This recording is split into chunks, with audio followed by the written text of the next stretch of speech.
তোমরা যারা সেকেন্ড সেমিস্টারে পড়ছো ক্যালকাটা ইউনিভার্সিটি আন্ডারে, তাদের জন্য আজকে কিছু এসএকিউ কোশ্চেন থাকছে। যাদের SEC পেপারে শিক্ষাবিজ্ঞান সাবজেক্ট আছে তাদের জন্য। প্রথমে প্যাটার্নটা দেখে নাও। এখানে 10 নম্বরের কোশ্চেন 3টে থাকবে 30 নম্বর, 5 নম্বরের কোশ্চেন 5টা থাকবে 25 নম্বর, এবং 2 নম্বরের কোশ্চেন 10টি থাকবে, মানে টোটাল হবে 75-এ তোমাদের পরীক্ষা হবে। তা এসএকিউ নিয়ে আলোচনা হোক। প্রথম প্রশ্ন, লিখন দক্ষতা দুটি বৈশিষ্ট্য লেখো। স্পষ্টতা, লেখাটি স্পষ্টভাবে ধারণা প্রকাশ করবে এবং অপ্রয়োজনীয় শব্দ বা বাক্য বাদ দিতে হবে। সংগঠন, লেখার বিভিন্ন অংশ যেমন ভূমিকা, বিষয়বস্তু, উপসংহার সঠিকভাবে সাজাতে হবে। বাক্য গঠন বলতে কী বোঝো?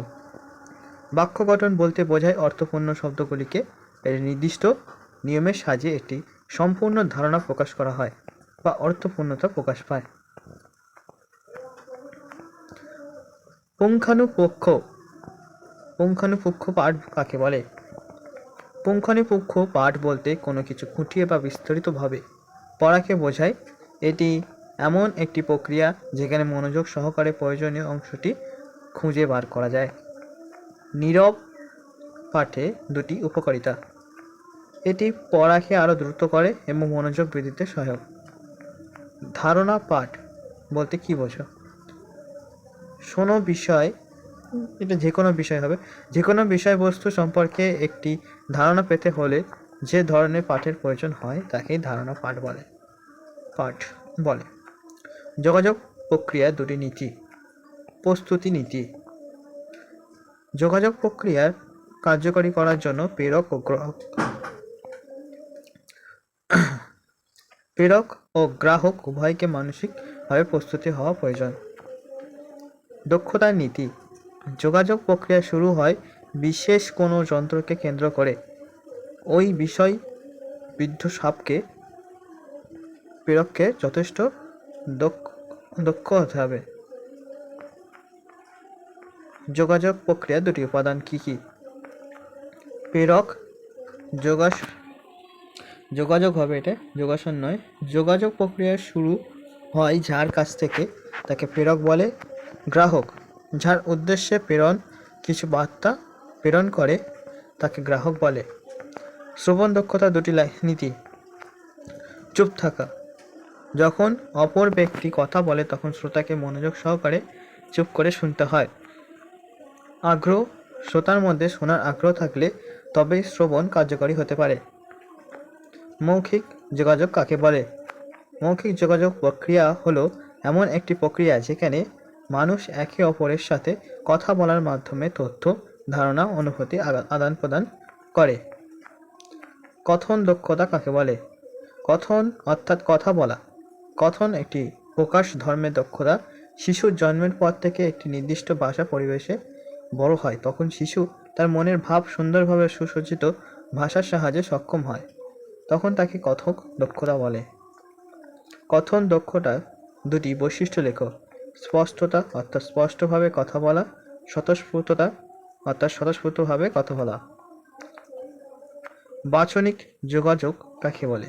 বাচনিক যোগাযোগের মূল উপাদান হলো ভাষা, যেখানে প্রেরক ও গ্রাহকের মধ্যে তথ্য আদান প্রদান হয়ে থাকে ভাষার মধ্যে থেকে। তাই বাচনিক যোগাযোগ হলো অন্য ব্যক্তিদের কাছে তথ্য বক্তৃতা করার প্রক্রিয়া। বাচনিক যোগাযোগের দুটি বৈশিষ্ট্য লেখো। স্বচ্ছতা, প্রেরক সরল পরিচিত, যথার্থ ও সংক্ষিপ্ত শব্দ ব্যবহার করবেন বার্তা ব্যাখ্যা করার জন্য। ধূর্ততা, বিভিন্ন ধরনের চিত্র, উদাহরণ প্রভৃতির সাহায্যে বিষয়টিকে ব্যাখ্যা করা যাবে না। ক্ষুদ্র দলীয় যোগাযোগ বলতে কি বোঝায়? যখন দুই বা দুইয়ের অধিক ব্যক্তি যোগাযোগ করে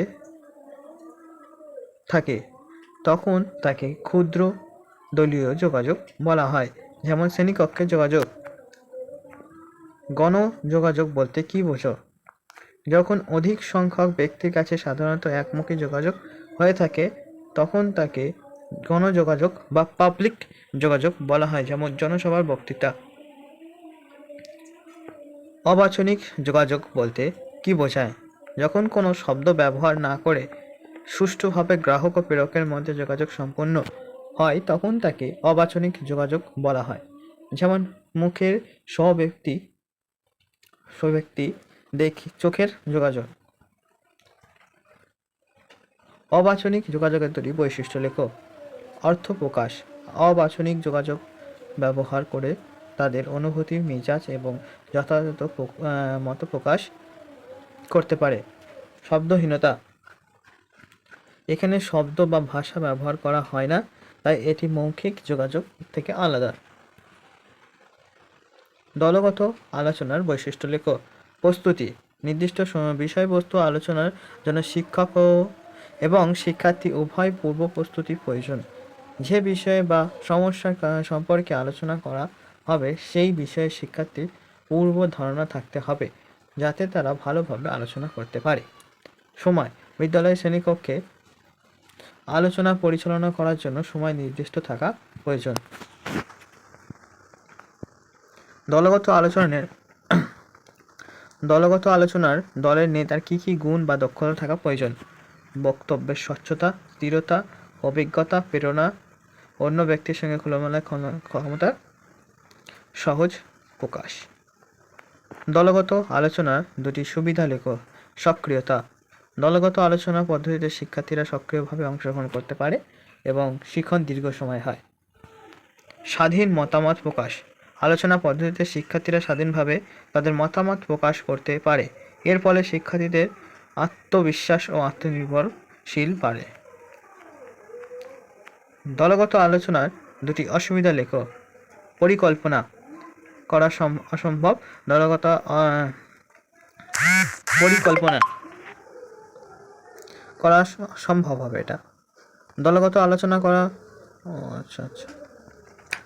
পরিকল্পনা করা অসম্ভব। দলগত আলোচনা পদ্ধতির পরিকল্পনা অনুসারে এগোয়, যদিও সব সময় সঠিক পরিকল্পনা করা সম্ভব হয় না। এক্ষেত্রে দলগত আলোচনা সফলতা পায় না। হীনমন্যতার বোধ। দলগত আলোচনার যেহেতু শ্রেণীর সমস্ত শিক্ষার্থীর দল যোগদান করতে পারে না, যেহেতু তারা দলীয় আলোচনায় অংশগ্রহণ করতে পারে না, তারা হীনমন্যতার ভুগতে থাকে। নিয়ন্ত্রিত দলীয় আলোচনা বলতে কি বোঝো? যে দলীয় আলোচনায় বিষয়বস্তু, দলীয় নেতা, পাঠ, পরিকল্পনা সবকিছু আগে থেকে নির্ধারিত করা থাকে তাকে নিয়ন্ত্রিত দলীয় আলোচনা বলা হয়। প্যানেল আলোচনা কি? শ্রেণীকক্ষে শিক্ষার্থীদের মধ্যে একটি প্যানেল বা দল গঠন করা হয়। এই দলকে কোনো একটি নির্দিষ্ট বিষয় শ্রেণীকক্ষে বলতে হয়। পরে অন্য শিক্ষার্থীরা সেখানে থেকে প্রশ্ন করলে সেই দলকে উত্তর দিতে হয়। এটি হলো প্যানেল আলোচনা।